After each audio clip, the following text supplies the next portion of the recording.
Alright, here we go. Don't mind the 3-year-old crying in the background, he got in trouble. Alright, here's the p-51d from nitroplanes.com. It actually has, you can see this thing has got a huge wing on it. 65.5 inch. That's the top of a reclining chair. I could just fit it in the screen going back far enough. I glued the wing together a day or two ago. I pinched this together, clamped it together because this is where it meets the fuselage, so that would be nice and tight. But, you know, like all planes you probably get from Nitro Planes or any other website like that don't cost that much, it didn't meet together just like it should, so there's actually a gap. But you can see I stuck a couple pieces of wood down in there and then kind of poured some epoxy down in it. I'm going to put a little bit more to seal it off a little bit better and also make it a little bit stronger. And then after that, I'm going to install the retracts, and then I have to also mount the aileron servos. This actually does not have any flaps. At a later time, I might actually cut some flaps into it and make some flaps for it for landing, bring it in slower so it'll land easier. But on one of these, I don't remember which one it is, but one of these, where the servo retracts mount, it's the retracts themselves where it doesn't mount flush, so I'm gonna have to Dremel out this right here so that it'll fit. This little hole right here is where the wire on the retracts for the wiring landing gear has a little coiled up spring kind of deal for a little bit of give for when it lands, so give it some bounce so it won't land so hard. I'm actually going to cut the wire off right here,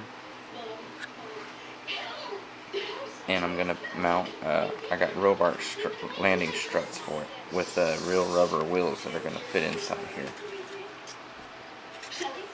I only took this off so that I could run the wiring for the servos when I mount them on both wings.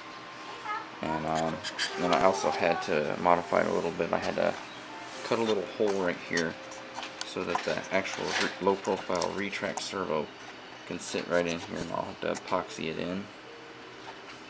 No biggie though. And then I got the 2 holes for the servo wires to come out of.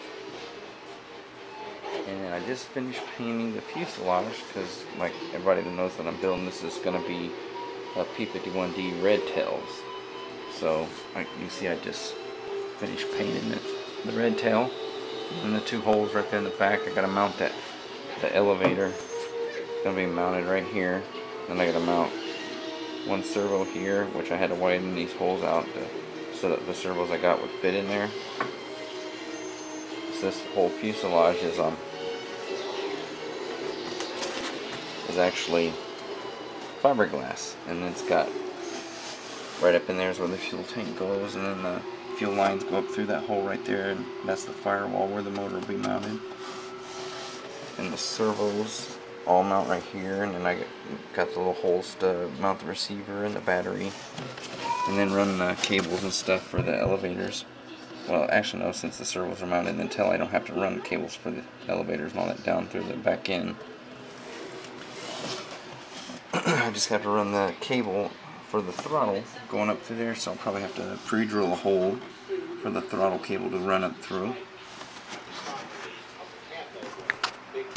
And actually the tail end actually turned out pretty good, nice and glossy.